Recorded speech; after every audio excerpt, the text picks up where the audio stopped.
அது வந்து கண்டிப்பா ஏற்றுக்கொள்ள முடியாது. பிரதானத்துவம் இந்த கூட்டத்துக்கு கூட்டப்பட்டது. ஏன் இவ்வளவு பெரிய ஒரு கன்ஃபியூஷன்? நான் ரொம்ப சிம்பிளான ஒரு பர்சன். அவருக்கு வேற எந்த விதமான ரைட்ஸும் கிடையாது.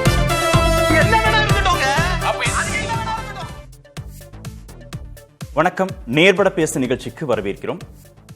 2026-27 நிதியாண்டுக்கான மத்திய பட்ஜெட்டை தாக்கல் செய்திருக்கிறார் நிதியமைச்சர் திருமிகு நிர்மலா சீதாராமன்.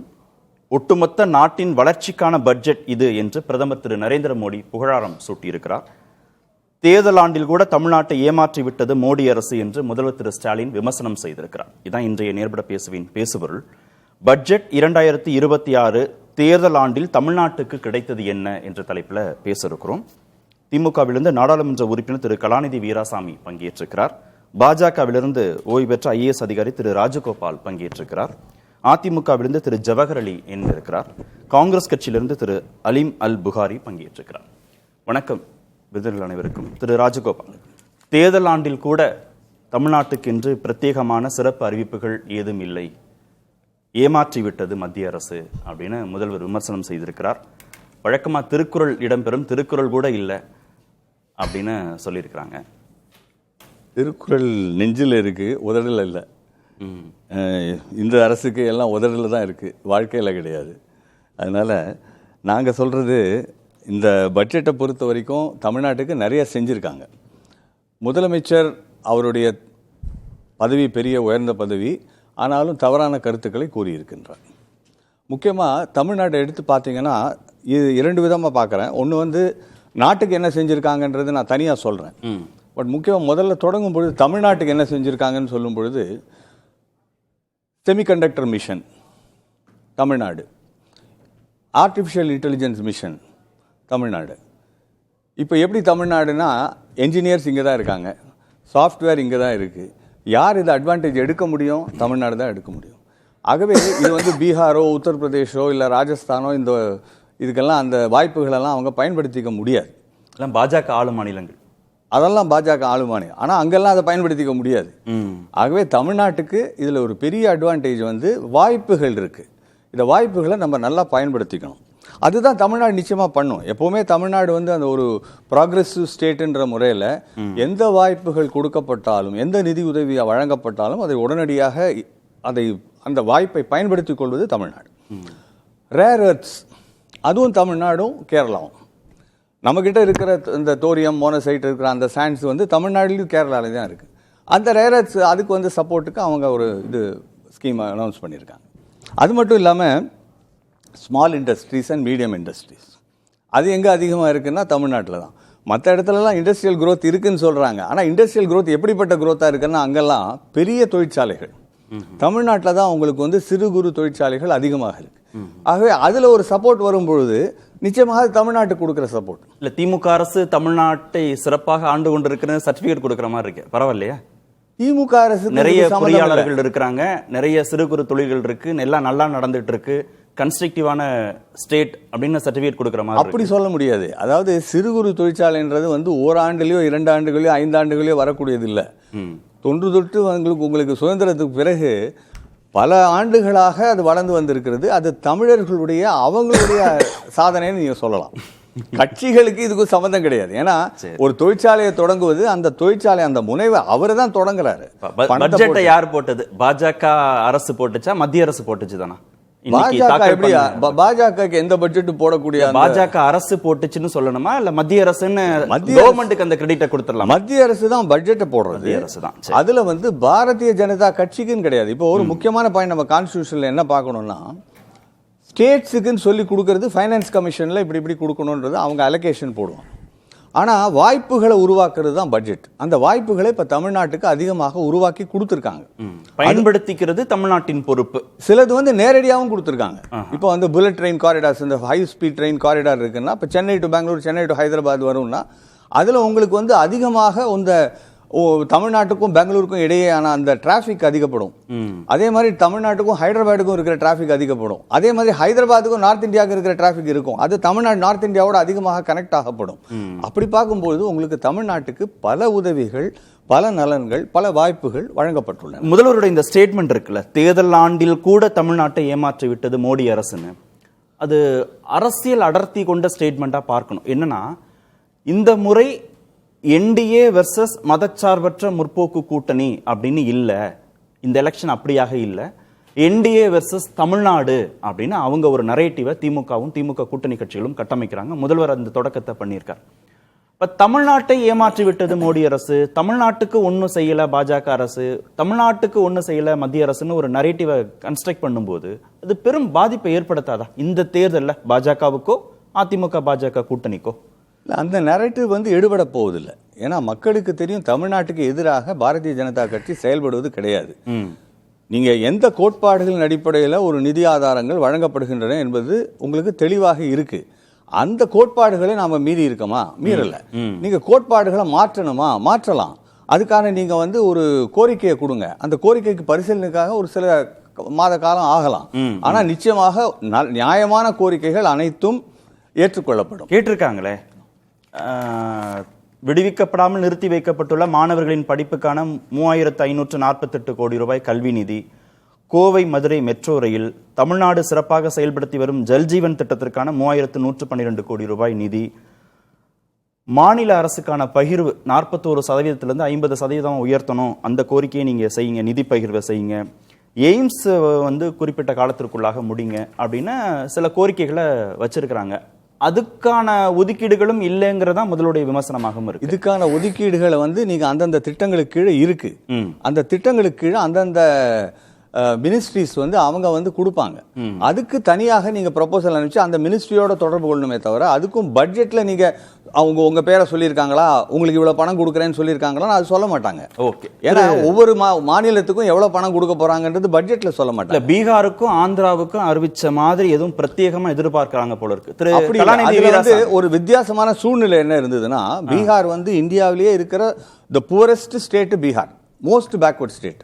அதுக்காக ஒரு அறிவிப்பு வந்தது. ரெண்டாவது ஆந்திராவை பொறுத்த வரைக்கும் அது வந்து பிரிவினை, அந்த ஆந்திரா தெலுங்கானான்னு பிரித்த பிறகு ஆந்திராவுக்கு சில உதவிகள் அப்பொழுது வழங்கப்படும் என்று அந்த ஒரு ப்ராமிஸ் கொடுத்தாங்க. அந்த உத்தரவாதத்தை அவங்க செயல்படுத்தாதனால அப்ப செயல்படுத்த வேண்டிய அப்படி பார்த்தா கூட காங்கிரஸ் ஆளக்கூடிய தெலுங்கானாவுக்கு தான் நிறைய நிதி கொடுத்துருக்கணும். பின்தங்கிய மாநிலம்னு பீகாருக்கு நீங்க ஒரு அளவுகோல் வச்சு, அதை விட தெலுங்கானாவோட ரொம்ப பின்தங்கிய மாநிலம் பீகார். தெலுங்கானாவோட எவ்வளவோ பின்தங்கிய. கரெக்ட். அப்ப பீகாருக்கு கொடுத்தாச்சு, அதுவும் கொடுத்தாச்சு. அது எவ்வளவு கொடுத்திருக்கானா 15,000 கோடி, பீகாருக்கு 26,000 கோடி. அது வந்து பின்தங்கிய மாநிலம்னு பீகார்னு ஒரு அளவு ஸ்பெஷல் பேக்கேஜ் அனௌன்ஸ் பண்ணாங்க. அவ்வளவு பின்தங்கிய மாநிலம்ங்கிறத அளவுகோலா வச்சுட்டோம்னா ஆந்திராவா தெலுங்கானா, காங்கிரஸ் ஆளக்கூடிய தெலுங்கானா தான் ஆந்திராவை விட பின்தங்கி இருக்கு, அப்படிதானே? அப்படி இல்லை. இப்போ இருக்கிற சூழ்நிலை பார்த்தீங்கன்னாக்கா தெலுங்கானா ஆந்திராவோட மேல இருக்கிறதா தான் எடுத்துக்கணும். காங்கிரஸ் அரசாங்கம் நல்லா பண்ணுதுன்னு சர்டிஃபிகேட் கொடுத்த மாதிரி ஆயிடும். அப்படி இல்லை. நியூலி ஃபார்ம் ஸ்டேட்ல வந்து உங்களுக்கு வந்து ஹைதராபாத் யார்கிட்ட இருக்கு? தெலுங்கானா கிட்ட தான் இருக்கு. உங்களுக்கு முன்னாடி இருந்த ஆந்திர பிரதேஷ்ல முக்கியமான ஒரு மைய புள்ளியாக வளர்ச்சிக்கு இருந்தது ஹைதராபாத். ஆனா புதிதாக உருவாக்கப்பட்ட மாநிலம் இல்லையா? புதிதாக உருவாக்கப்பட்டாலும் அவங்களுக்கு நிதி ஆதாரங்கள் நிறைய இருக்கு. ஆந்திராவுக்கு வந்து உங்களுக்கு வேளாண்மையை நம்பி இருக்கிறதுனால ஆந்திரால நிதி ஆதாரங்கள் குறைவு. அடுத்த சுற்றுலையும் பேசுவோம். திரு கலாநிதி வீராசாமி, அரிய வகை தாதுகளுக்கான தொழில் வழித்தடங்கள் தமிழகத்தில் அமைக்கப்படும். சென்னை ஹைதராபாத், சென்னை பெங்களூரு அதிவேக ரயில் தடம், ஆதிச்சநல்லூர்ல சிறப்பு தொல்லியல் மேம்பாட்டு மையம், பொதிகை மலையில் சூழல் சுற்றுலாவை ஊக்குவிக்க திட்டம், பழவேற்காடு ஏரி பறவைகளை பார்வையிடும் சுற்றுலாவுக்கு சிறப்பு நிதி, கடலோர மேற்கு மாவட்டங்களில் தென்னையை ஊக்குவிக்க சிறப்பு திட்டம், ஸ்ரீபெரும்புதூர், ஓசூர் ஆகிய இடங்களில் மின்னணு பொருட்கள் உற்பத்திக்கான ஊக்கத்தொகை திட்டத்துக்கு நிதி. இவ்வளவும் தமிழகத்திற்கு என்று பிரத்யேகமாக அறிவிக்கப்பட்ட திட்டங்கள். ராஜகோபால் சார் சொல்லும்போது மத்திய அரசு ஒட்டுமொத்த மாநிலங்களுக்கான, இந்தியாவுக்கான அப்படின்னு பிரத்யேகமான திட்டங்களை ஒதுக்கீடு செஞ்சிருக்காங்க. 40,000 கோடி மின்னணு பொருட்களுக்கு, 10,000 கோடி சிறு குறு தொழில், அதுல இருந்தும் ஒரு குறிப்பிட்ட நிதி தமிழ்நாட்டுக்கு வரும். தமிழ்நாட்டை ஏமாற்றி விட்டார்கள் அப்படின்ற நரேட்டிவ் வந்து தேர்தல் ஆண்டிலாவதுன்னு சொல்றது இருக்குல்ல, அது நீங்களே எலெக்ஷனுக்காக பயன்படுத்துற வேர்டு மாதிரி தெரியுது. அது அனைவருக்கும் வணக்கம். இல்ல, இப்போ அதாவது முதலமைச்சர் குறிப்பிட்டது என்னன்னா, தேர்தல் ஆண்டிலாவது இந்த ஒரு தமிழ்நாட்டிற்கு என்று ஏதாவது சிறப்பு திட்டங்கள் அப்படின்றது ஏதாவது கொண்டு வந்திருக்கணும் அப்படின்னு சொல்றாரு.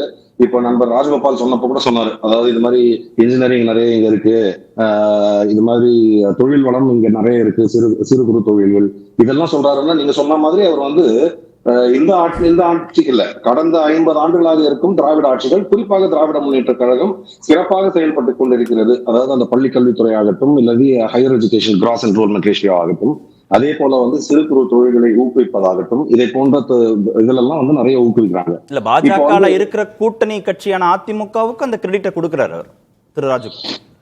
இல்ல, அதாவது நீங்க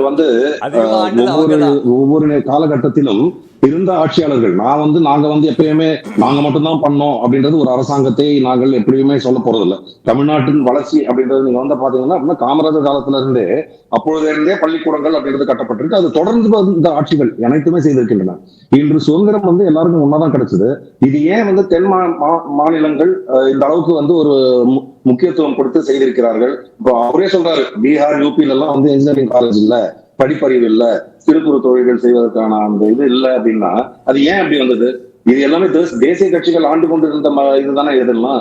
இப்ப நீங்க அப்ப தென் மாநிலங்களில் இருப்பவர்கள் சிறப்பாக ஆட்சி செய்து இதை செய்து கொண்டிருக்கிறார்கள். அதாவது தமிழ்நாட்டு மக்களே வளர்ந்துட்டாங்க அப்படின்னு சொல்றது இந்த இது ஏற்க முடியாது. ஏன்னா ஒரு அரசாங்கம் இதை போன்ற கல்வி நிறுவனங்கள் இதெல்லாம் தொடங்குவதற்காக ஊக்குவிப்பதன் மூலமாகத்தான் அந்த நிறுவனங்கள் எல்லாம் நிறுவப்படும்.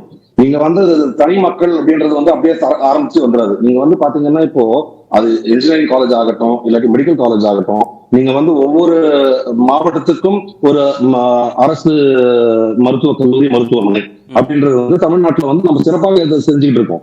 அதே போல டிஸ்ட்ரிக்ட் ஹாஸ்பிட்டல் அப்படின்ற மாதிரி அங்க இருக்கிற ஃபெசிலிட்டிஸ் அதுல எந்த அளவுக்கு சிறப்பான செயல் திட்டங்கள் செய்து கொண்டிருக்கிறார்கள் அப்படின்றத பாக்குறோம். நீங்க இப்ப அதனாலதான் மீண்டும் திமுக அல்லது அதிமுகன்னு வாய்ப்புகளை மக்கள் கொடுத்துட்டு இருக்காங்க. இரண்டு கட்சிகளுக்கான வாய்ப்புகளை கொடுத்துட்டு இருக்காங்க. ஆனா பொலிட்டிக்கலா நீங்க பாத்தீங்கன்னா அதிமுக பாஜக கூட்டணி பிளாக்மெயில் கூட்டணி அப்படின்னு முதல்வர் விமர்சனம் செய்யறாரு. பாஜக தான் என்டிஏ ஆட்சி, கூட்டணி ஆட்சின்னு சொல்லி ஒரு ப்ராக்சி கவர்மெண்ட் இங்க உருவாக்கும் அப்படின்னு விமர்சனம் பண்றாரு.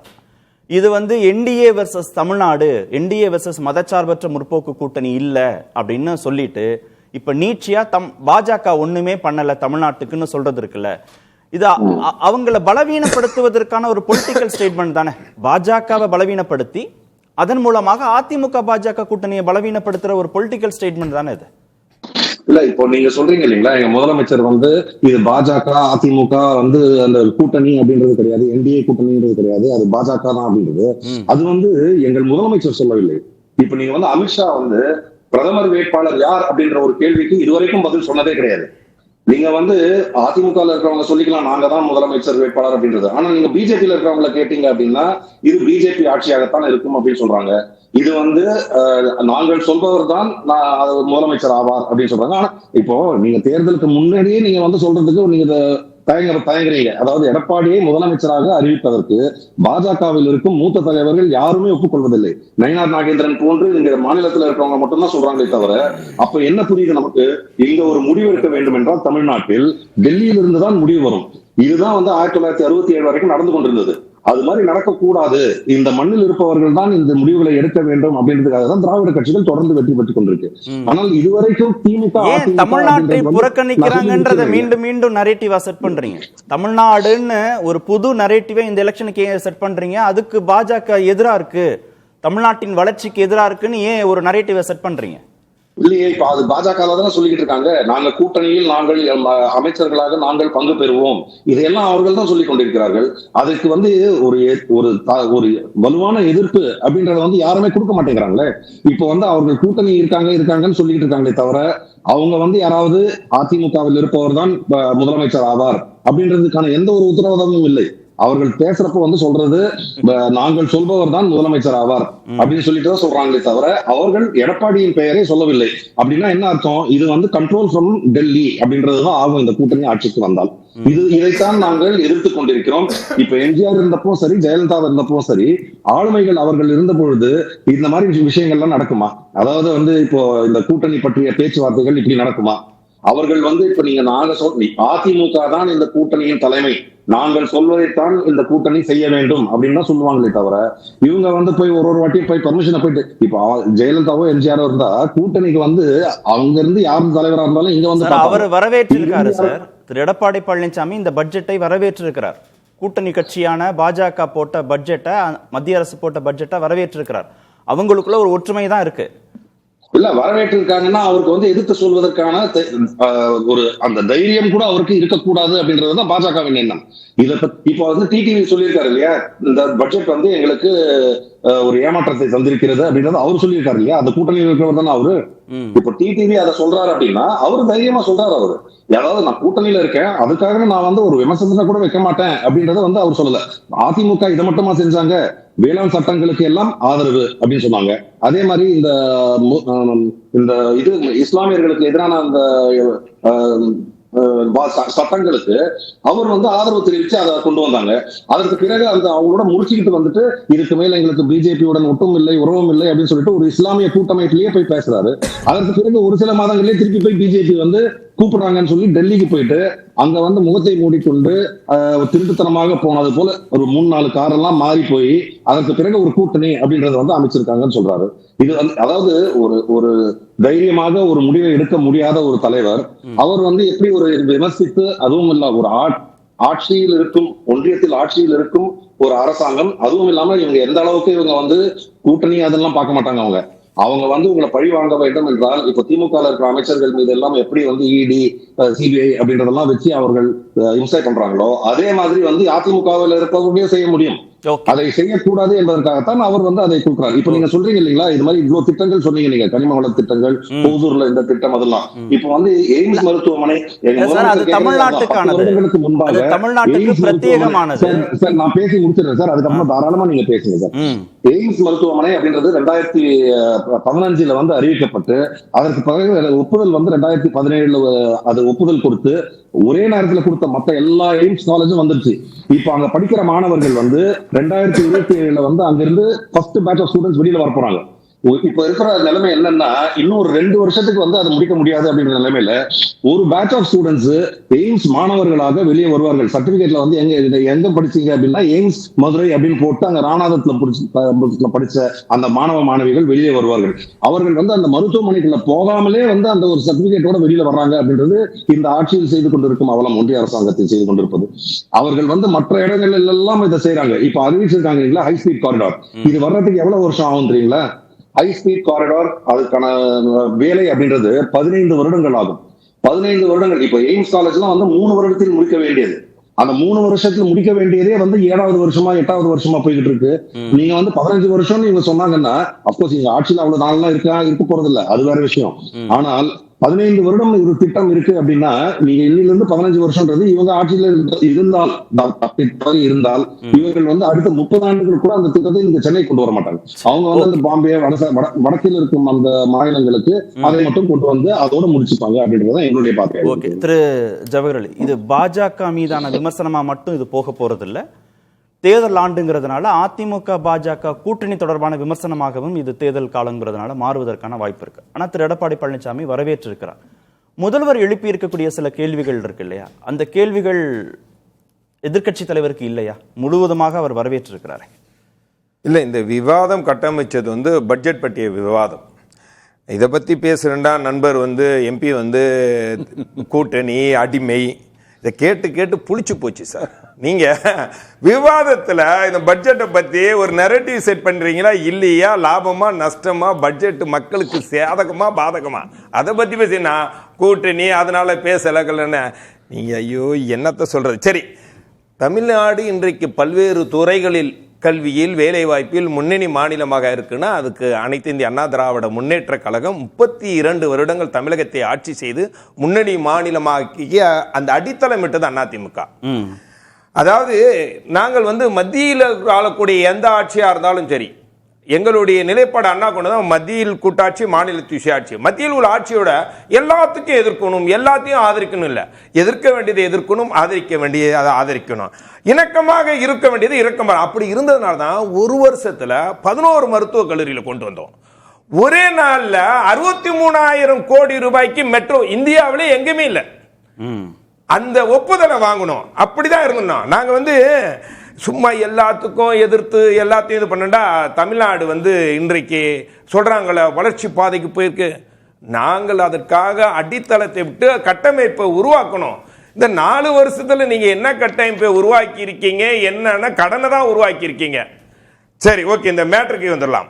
இப்ப இப்ப எங்களுடைய பொதுச் செயலாளர் அண்ணன் எடப்பாடியார் வந்து இது தமிழ்நாட்டை வளர்ச்சி பாதைக்கு கொண்டு செல்ல பட்ஜெட் சொல்லியிருக்காரு. ஏன் சொல்லியிருக்காருன்னா பட்ஜெட்ல சொல்லக்கூடிய விவரங்கள், அதாவது ஜவுளி பூங்காக்கள் அமைக்கப்படும். அது வந்து கரூர், திருப்பூர் போன்ற பகுதிகளுக்கு மிக முக்கியமானது ஒன்று. அது வந்து வளர்க்கும். இரண்டாவது நீங்க என்ன கேட்கிற சார், டெக்ஸ்டைல் பார்க்க பயோஃபார்மா தமிழ்நாட்டில் இருக்கா இல்லையா, அதற்காக வந்து 10,000 கோடி ரூபாய் ஒதுக்கி இருக்காங்க. தமிழ்நாட்டில் இருக்கக்கூடிய பயோஃபார்மாட்டிக் எல்லாம் அது பயன்பெறுவார்களா இல்லையா? மூணாவது எலக்ட்ரானிக் இண்டஸ்ட்ரியல் 40,000 கோடி ரூபாய் ஒதுக்கி இருக்காங்க. இந்த 40,000 கோடி இண்டஸ்ட்ரிக்காண்டி நீங்க ஓரகடம், ஸ்ரீபெரும்புத்தூர் போன்ற பகுதிகளில் அதிகமான எலக்ட்ரானிக் தொழிற்சாலைகள் இருக்கு. அவங்க பயன்பெறுவாங்களா இல்லையா? தமிழ்நாடு அதனால பயன்பெறுமா பயன்பெறாதா? நாலாவது வந்து சிறு குறு தொழில்களுக்கு 10,000 கோடி. தமிழ்நாடு இந்தியாவில் அதிகமாக சிறு குறு தொழில் இருக்கக்கூடிய மாநிலம் தமிழ்நாடு. பயன்பெறுவார்களா பயன்பெற மாட்டார்களா? பெண்களுக்காக ஹாஸ்டல், இது வந்து தமிழ்நாட்டில் ஏற்கனவே 35,000 ஹாஸ்டல் இருக்கு, அவர்களுக்கு பயன்பெறும். அது இல்லாம தேங்காய் முந்திரி எங்க உற்பத்தி அதிகம்னா தமிழ்நாட்டில் தான். தேங்காய் முந்திரிக்கான அது வந்து உற்பத்திக்கு சலுகைகள் வாங்கி இருக்காங்க. அது இல்லாம நீங்க சொன்னீங்க ஏற்கனவே சொன்னது மாதிரி அரிய வகை கனிம வழித்தடம்ங்கிறது இது எதுக்குன்னு தெரியுமா? லித்தியம், கிராபைட், டைட்டானியம் இதெல்லாம் மின்சார வாகன உற்பத்திக்கும் பாதுகாப்பான தொழிற்சாலைகளுக்கான அந்த தொழிற்சாலை உற்பத்திக்கான இந்த கனிம வளங்கள் தேவைப்படுவது. அதன் மூலமா வந்து தமிழ்நாட்டிலிருந்து உற்பத்தி ஆகும்போது இது போன்ற தொழிற்சாலைகள் தமிழ்நாட்டில் அதிகமா உருவாகும். இது தமிழ்நாட்டுக்கு நல்லதா இல்லையா? ஆனா சில முதல்வர் சில கேள்விகள் கேட்டிருக்காரு, அதுக்கும் சேர்த்தே பதில் சொல்லுங்க. தமிழ்நாட்டுக்கான வரி பகிர்வு 4.097% தான் இனிமே அடுத்த 5 ஆண்டுகளுக்கும் இருக்க போகுது. ஏன்னா 41% 50% நிதி பகிர்வை உயர்த்தணும்னு சொன்னோம். அவங்க உயர்த்தாத காரணத்தினால தமிழ்நாட்டில் மட்டுமா இல்ல, மொத்தம் 28 மாநிலங்கள். ஆமா, அதுல 22 மாநிலங்கள் 50% உயர்த்தணும். நாங்க சரி சார், ஆனா இப்ப உயர்த்தாது தமிழ்நாட்டுக்கு மட்டும் இல்ல, இந்தியா முழுக்க. ஆமா, அதுல ஒரு நிலைப்பாடு. ஆமா, அதுல ஆனா அதே சமயத்துல 1 லட்சம் இருந்ததா, 1 லட்சம் கோடி இருந்ததா, இப்ப மாநிலத்துக்கு வரி பகிர்வாயா 1,40,000 கோடியா உயர்த்திருக்காங்களா இல்லையா? வரி பகிர்வையா? ஆமா, 1,40,000 கோடி ரூபாய் தமிழ் ஒவ்வொரு மாநிலத்துக்கும் கொடுக்கறாங்க மத்திய அரசாங்கம். வளர்ந்த மாநிலமான தமிழ்நாடு புறக்கணிக்கப்படுகிறது அவங்களுடைய டிமாண்ட். ஒன்றிய வரிகளுடைய பங்கு ஏற்கனவே வந்ததை விட 1,200 கோடி குறைஞ்சு போச்சுன்றாங்க. ஜல்ஜீவன் திட்டத்திற்கு தமிழ்நாட்டுக்கு ஏற்கனவே ஒதுக்கின நிதி 67,000 கோடி, அதை இப்ப 17,000 கோடியாக குறைச்சிட்டாங்கன்னு அவர் சொல்றாரு.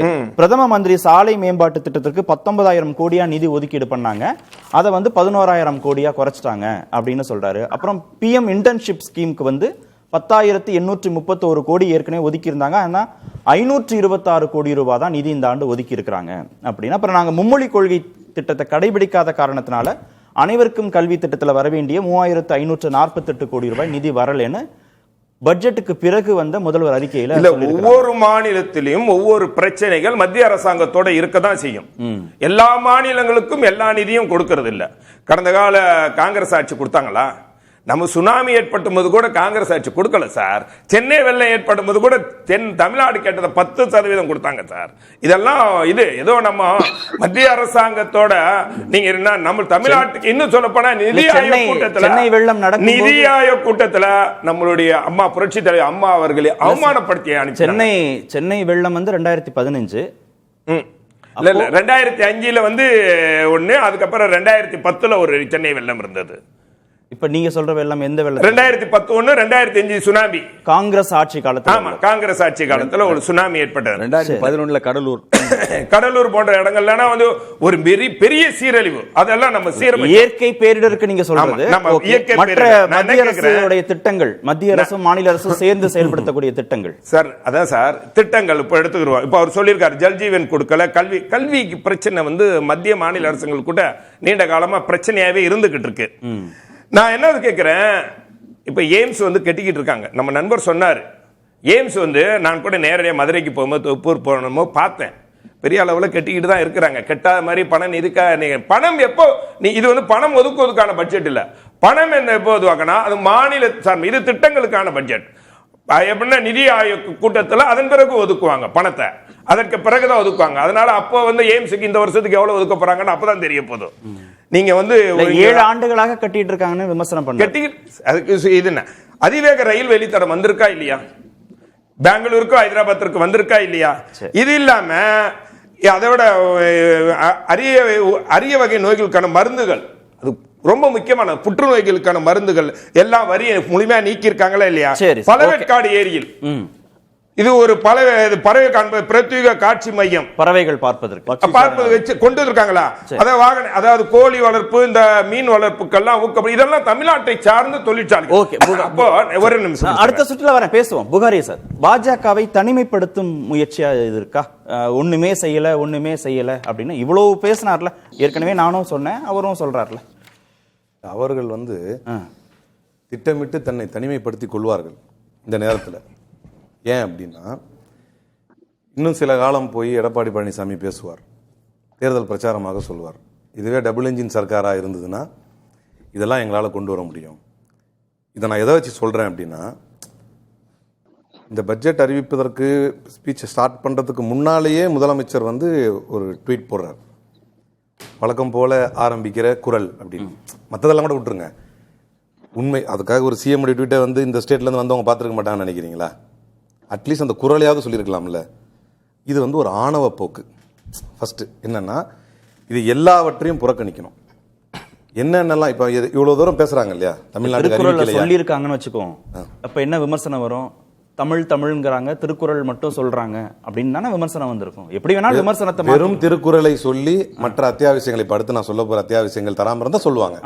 அதையும் சொல்லி இருந்தா பிரச்சனை கிடையாது. ஆனா அதை சொல்ல மாட்டாங்க. ஏன்னா அன்கான்ஸ்டிடியூஷனலா ஒரு வேர்டை பயன்படுத்துறாங்க. நான் பலமுறை அதை வலியுறுத்துறேன். டபுள் இன்ஜின் சர்க்காருங்கிறதே அரசியலமைப்பு சட்டத்துக்கு எதிரானது. ஒரு ஒன்றிய அரசு மாநில அரசு திட்டத்தில் பார்க்க முடியாது, ஆளுகின்ற அரசை காரணம் காட்டி. ஆனா இவங்க அதை அப்படியே நார்மலைஸ் பண்ணிட்டாங்கன்னு வைங்களேன். இப்ப இவர்கள் சொல்லிக் கொண்டிருக்கக்கூடிய காரிடாரு, அந்த விஷயங்கள், இது எல்லாத்தையும் விட்டுருங்க. முதல்வர் மையப்படுத்தி கேட்டிருக்கக்கூடிய விஷயங்கள் என்னென்ன தெரியுமா? கல்விக்கான நிதி எசென்சியலா இல்லையா?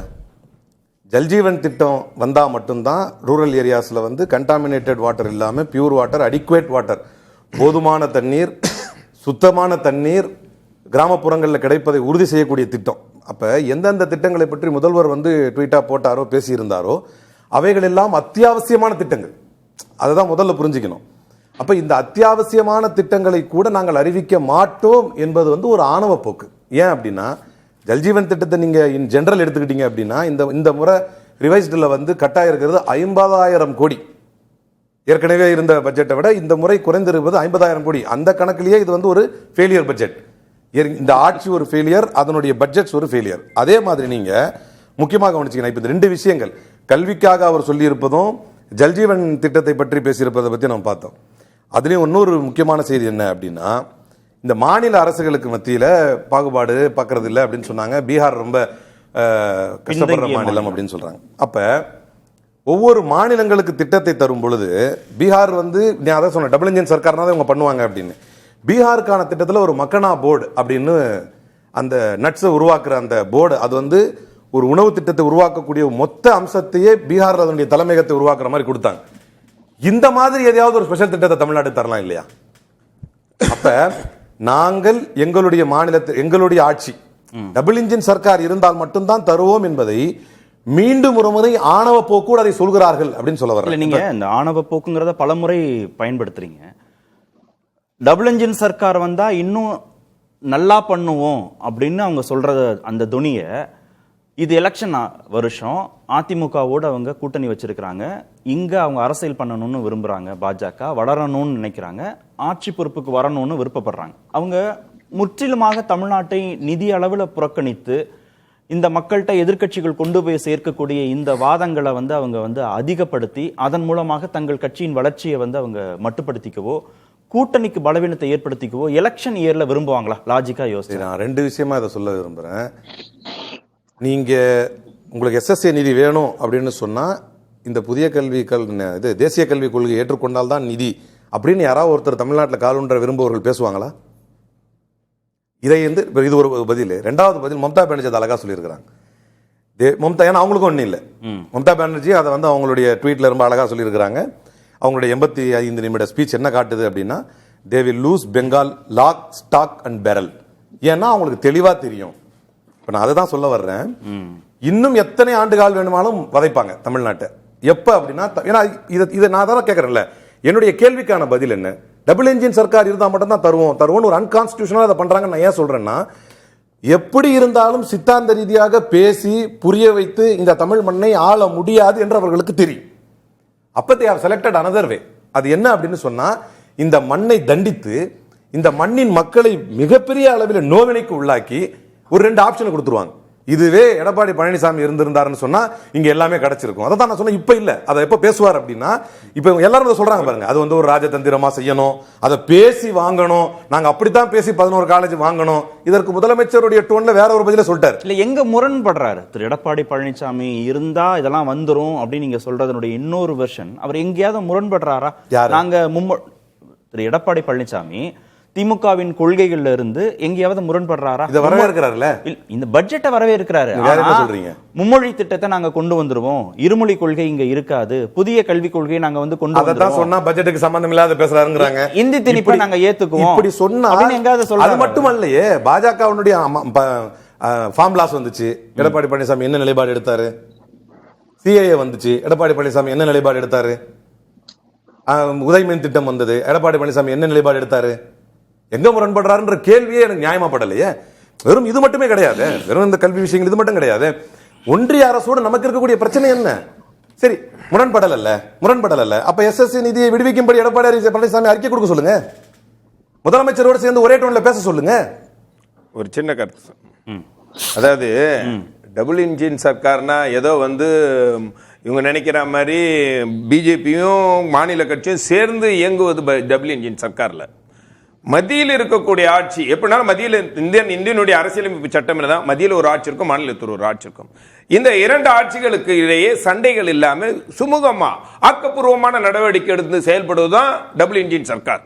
நீங்க நினைக்கிற மாதிரி மாநிலத்திலே அது பிஜேபி ஆட்சியும் இன்னொரு ஆட்சியும் இருக்கிறது இல்ல. அது இல்ல. அதனாலதான் சார் அந்த ப்ராக்சி கவர்மெண்ட்ங்கிற அந்த வார்த்தையை முதல்வர் பயன்படுத்துறதனுடைய நோக்கம், பாஜக அதிமுக கூட்டணி அப்படி வெற்றி பெற்றால் அது அதிமுக ஆட்சியாக இருக்க போறதில்ல, பாஜகவின் ஆட்சியாக இருக்க போறது. சும்மா அத முதல்வர் பிரதமர் சொல்லக்கூடிய டபுள் இன்ஜின் சர்க்காரோட சும்மா அவரோட நேரம் ஒரே ஒரு நிமிஷம் முடிச்சிடுறேன். சரி, ஒரு சும்மாவே தேர்தல் இல்லாத சமயத்திலேயே எப்ப பார்த்தாலும் பிஜேபின்னு சொல்ற, தேர்தல் வரப்போகுது சார், சும்மா வேணும் பிஜேபி பேரை சொல்லி இது பண்ணும். நான் கேட்கிறேன் நண்பர், அவருக்கான நேரம் இடைவெளி போனோம், நான் அடுத்த சுற்றிலே உங்களுக்கு வரேன், முடிச்சிருங்க. பீகார் மட்டுமல்ல, ஆந்திராவில் 15,000 கோடியில அமராவதி ப்ராஜெக்ட் போறாங்க.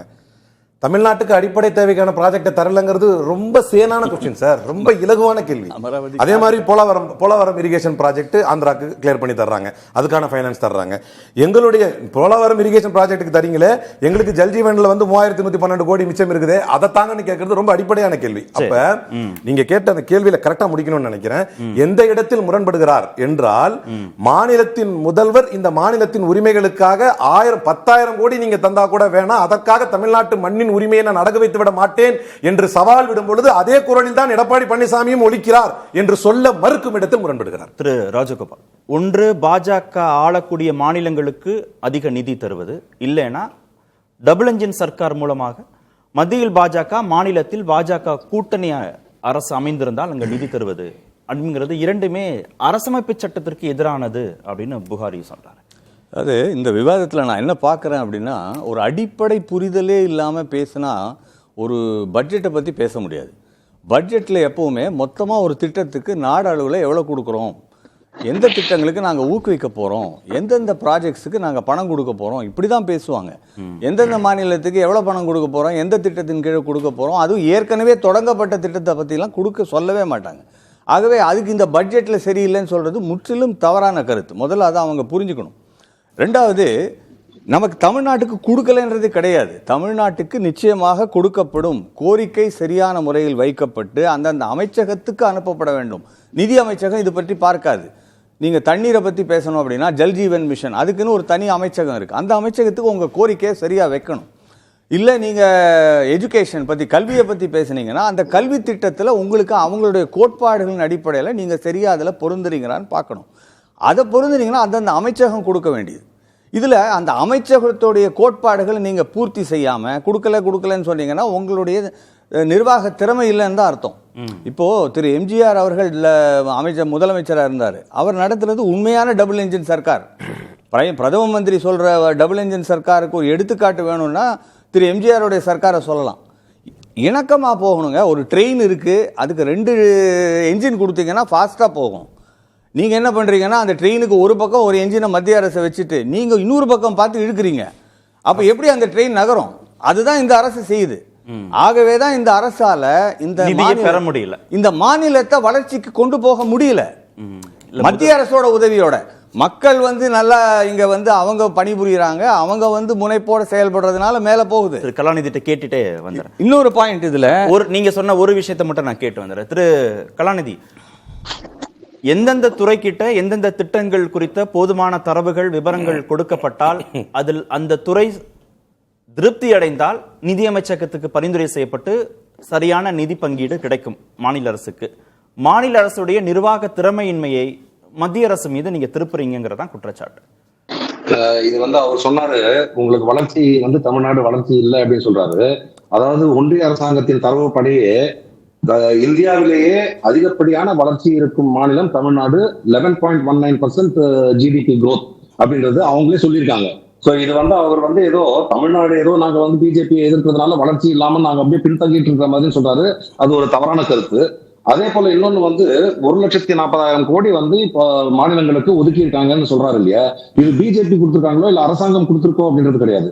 பினான்ஸ் கமிஷனோட ரெக்கமெண்டேஷன் 41%. அதாவது உங்களுக்கு மொத்த வரி எவ்வளவு இருக்கோ அதுல 41% நீங்க கொடுத்தாகணும். நீங்க அதை நீங்க நான் இது இப்போ தமிழ்நாட்டுக்கு இவ்வளவு கொடுக்க முடியாது அப்படின்லாம் சொல்றது இல்லை. It is decided by the finance commission. அவர்கள் 4.097. இது பிரதமர் மோடி குஜராத் சிஎம் ஆக இருந்தப்பவே இந்த 41%, அப்போ முன்னாடி இருக்கிறது 32%. அந்த 32%ன்றத 42% அப்படின்னு கொண்டு வந்தது 14th பினான்ஸ் கமிஷன். அப்போ மோடி அதற்கு எதிர்ப்பு தெரிவித்தார். அதாவது 50% கேட்டு இருந்த மோடி அதற்கு எதிர்ப்பு தெரிவித்தார். ஆனால் அப்ப இருந்த வைவி ரெட்டின்னு நினைக்கிறேன் அந்த பினான்ஸ் கமிஷன் அந்த சேர்மன் அந்த பர்சன், அவர் கண்டிப்பாக நான் இதை செய்துதான் ஆவேன், ஏன்னா அது ஒரு இண்டிபெண்டன்ட் அத்தாரிட்டி. சோ அவர் 42% சொன்னப்போ இவங்க என்ன பண்ணாங்க அப்படின்னா செஸ் எல்லாம் உயர்த்திட்டாங்க. நீங்க அப்ப செஸ் எல்லாம் எவ்வளவு இருந்ததுன்னா 0.5% இருந்த செஸ் 20% அளவுக்கு அவங்க உயர்த்தி அதை மறைமுகமாக அந்த பணத்தை எடுத்துக்கொண்டார்கள். எஃபெக்டிவ்லி நமக்கு இன்னைக்கு வருது 32% தான். சோ இந்த 1,40,40,000 கோடி இவர்கள் ஏதோ மாநிலங்களுக்கு கொடுக்கறதுன்றது கிடையாது. அதே போல இன்னைக்கு நமக்கு 4% இருக்கிற அந்த 4.097 அப்படின்றது இதுவே யூபிக்கு பின்தங்கிய மாநிலம் என்பதற்காக அவர்களுக்கு கிட்டத்தட்ட 14% அப்படின்ற அளவுக்கு கொடுக்குறாங்க. அதாவது அதாவது பீகாருக்கு இப்ப அதுக்கு நாங்க அந்த கணக்கே நாங்க உத்தரப்பிரதேசத்துக்கு கொடுத்துட்டாங்க, பீகாருக்கு கொடுத்துட்டாங்க, ஆந்திராவுக்கு கொடுத்துட்டாங்க, தமிழ்நாட்டுக்கு வரலன்னு பாக்காதீங்க அப்படின்ற பேசி முடிச்சிருக்கேன் நான். திரு ராஜகோபால் சொன்னார் இல்லையா, மாநிலங்களுக்காக சொல்லி ஒதுக்க மாட்டாங்க அப்படின்ட்டு. சென்ற ஆண்டு அவர்கள் பீகாருக்கு 75,000 கோடி ரூபாய்க்கு திட்டங்களை பீகார் மாநிலத்திலேயே அறிவிச்சாங்க. காரணம் சொல்லி அதே போல ஆந்திர மாநிலத்துக்கு 25,000 கோடி ரூபாய் அப்படின்னு சொல்லி அறிவிச்சாங்க. இது ரெண்டுமே சொல்லி அறிவிக்கப்பட்டதுதான். நீங்க வேணா அவர்களை போய் அந்த ப்ரீவியஸ் இயர் பட்ஜெட்டை எடுத்து படிச்சு பார்க்க சொல்லுங்க. அது காரணமே நான் சொல்லிட்டேன். ஒவ்வொரு இல்ல நாங்க இப்ப நாங்க எதுவா கேட்கல. இப்ப 10 லட்சம் கோடி ரூபாய் மொத்தமா இந்த 10 ஆண்டுகள்ல தமிழ்நாட்டில இருந்து வரி வருவாய் அப்படின்றது வந்திருக்கு அப்படின்னா நமக்கு இந்த டெவல்யூஷன் அப்படின்றது 2,60,000 கோடி அப்படின்றதுதான் மொத்தமா இந்த 10. ஒரு கேள்வி மட்டும் ராஜகோபால் சார் போயிட்டு நான் இருக்கிறது கிராண்ட்ஸ் அப்படின்னு சொல்லி அந்த கிராண்ட் சொல்லி ஒவ்வொரு மாநிலத்திற்கும் அவர்கள் செய்ய வேண்டும். ஆனால் அது தமிழ்நாட்டிற்கு வரும் அந்த நிதி அதற்கு போதுமானதாக இல்லை. இதை ஒன்றிய அரசாங்கம் ஓரவஞ்சனை செய்கிறது அப்படின்றத நாங்க. ராஜகோபால் சார், நீங்க பீகாருக்கு கொடுத்த மாதிரி, ஆந்திராவுக்கு கொடுக்கிற மாதிரி, உத்தரப்பிரதேச கொடுக்கிற மாதிரி பேக்கேஜா எங்களுக்கு தர வேண்டாம், எங்களுக்கு தர வேண்டிய நிதியை நிறுத்தி வச்சிருக்கிற நிதியை கொடுத்தால் போதுமானதுங்கிறதா அவர் கேள்வி. மத்திய அரசு நிதி பகிர்வில் அலோகேட் பண்ற ஃபண்டை கொடுத்தா போதுமானது. 67,000 கோடி ஒதுக்கி இருக்காங்களா ஜல்ஜீவனுக்கு, ஏன் 11,000 கோடியா குறைக்கிறீங்கன்னு அவங்க கேட்குறாங்க. அதுதான் நான் சொல்றேன். இது குறைக்கல. அந்தந்த அமைச்சகத்துக்கே அதிகாரம் இருக்கு. மத்திய அரசுல யாரும் வேலை செய்யாதனால அவங்களுக்கு புரியல. நான் மத்திய அரசுல வேலை பண்ணியிருக்கேன். சரி, அந்தந்த அமைச்சகத்துக்கே அந்த அதிகாரம் இருக்கு பணம் கொடுக்கறதுக்கு. நிதி அமைச்சகத்தை கேட்க வேண்டியதே இல்லை. அதுக்கு கொடுக்க வேண்டிய தொகையும் அந்தந்த அமைச்சகத்துக்கு கொடுக்கப்பட்டு இருக்கு. ஆனாலும் அந்த அமைச்சகம் கொடுக்கவில்லை என்றால் இவர்கள் அந்த கோட்பாடுகளை பூர்த்தி செய்யவில்லை என்பது அர்த்தம். ரெண்டாவது முக்கியமான பாயிண்ட், இவங்க அந்த 41% பத்தி பேசிட்டு இருக்காங்க திரும்ப திரும்ப. ஏன் அடுத்த சுற்றுல வரேன், அது அடுத்த சுற்றுல வரேன். திரு ஜவஹர் அலி, ஏற்கனவே திரு புகாரி ஒரு முக்கியமான இடத்துல நிறுத்தினார். எங்களுக்கு பணம் வேணும், மாநில அரசின் வளர்ச்சிக்கு நிதி வேணும், அந்த நிதியை மத்திய அரசு தரலைங்கிற விமர்சனங்களை நாங்கள் வைக்கிறோம். ஆனால் அதை விட ரொம்ப முக்கியமானது, மத்திய அரசுடைய கொள்கைகளோடு நாங்கள் சமரசம் செய்து கொள்ள மாட்டோம், புதிய கல்விக் கொள்கையை ஏற்றுக்கொள்ள மாட்டோம், மும்மொழி திட்டத்தை ஏற்றுக்கொள்ள மாட்டோம், அதுல நாங்க ரொம்ப உறுதியா இருப்போம் அப்படின்னு அவர் சொன்னார். அதாவது அதுக்கு முன்னாடி ஒரே ஒரு நண்பர் சொன்னதுக்காண்டி, அதாவது முன்னாடி போன வரைக்கும் 1 லட்சம் கோடி தான் மாநில பகிர்வு மாநிலத்துக்கு கொடுத்தது. இப்போ 40,000 கோடி ரூபாய் அதிகரிச்சிருக்கிறாங்கிறது நீங்க வரவேற்கிறாங்களா இல்லையான்னு கேட்குறேன். இந்த கல்வின்னு சொல்றாருல, இந்த கல்வியை ஏன் சார் நீங்க பொதுப்பட்டியலுக்கு எடுத்துட்டு போனீங்க காங்கிரஸ் ஆட்சி காலத்துல? இது நீங்க தானே எடுத்துட்டு போனீங்க. பொதுப்பட்டியலுக்கு எடுத்துட்டு போகாம இருந்தா இந்த பிரச்சனையை தமிழ்நாட்டுக்கு வந்திருக்காத. இந்த மீனவர்கள்லாம் இப்போ சுடுறாங்களே, கச்சத்தீவை நீங்க தானே எடுத்துட்டு போய் கொண்டு போய் தார வார்த்தை கொடுத்தீங்க. இந்த ஜல்லிக்கட்டு பிரச்சனை அது மீட்டுட்டோம், அது வேறங்க. இந்த நீட்டு பிரச்சனை, அந்த நீட்டு பிரச்சனை நீங்க தான் ஏன் சார் கொண்டு வந்தீங்க?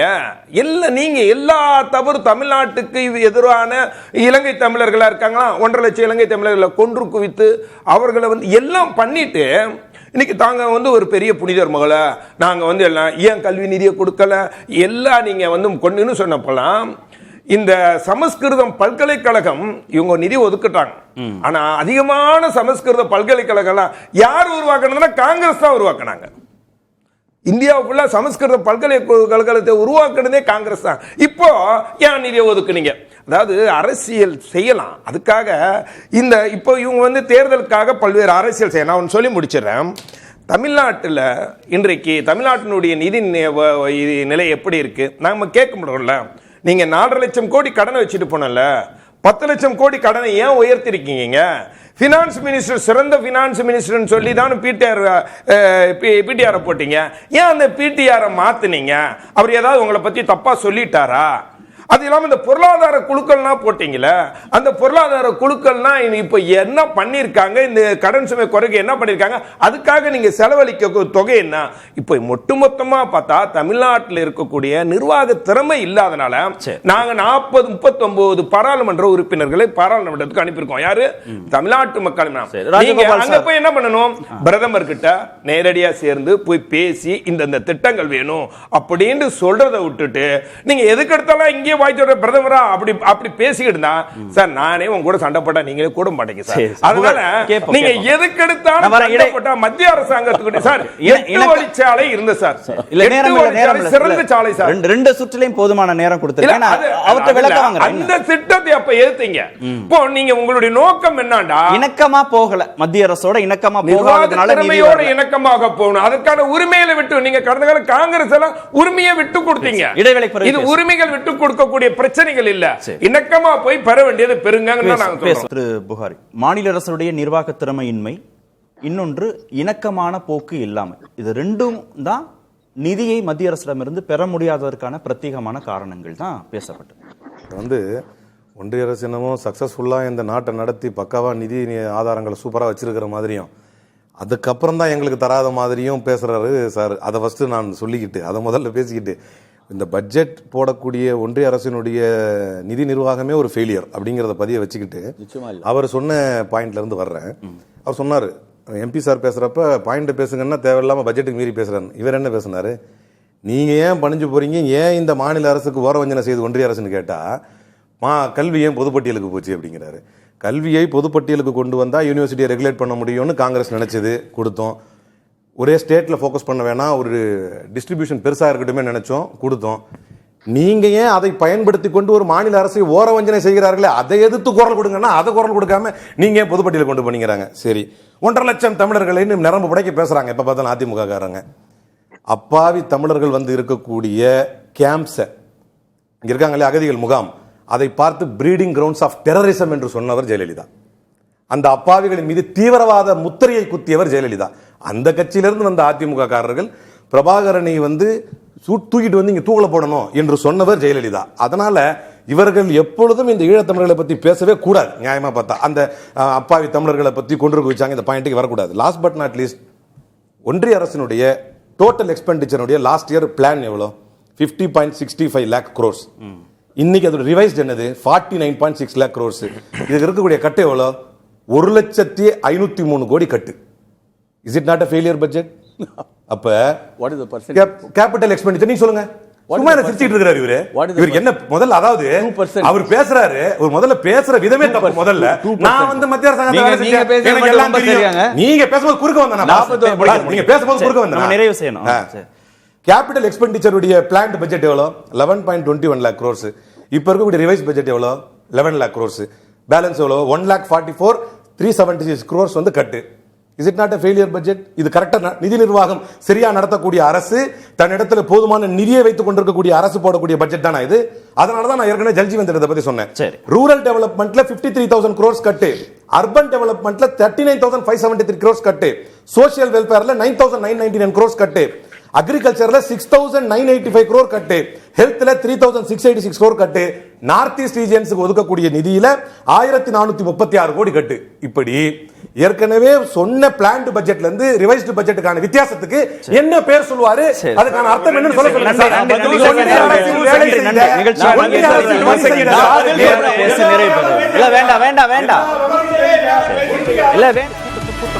ஏன் இவ்வளவு பெரிய ஒரு கன்ஃபியூஷன்? நான் ரொம்ப சிம்பிளான ஒரு question. அவருக்கு வேற எந்த விதமான ரைட்ஸும் கிடையாது.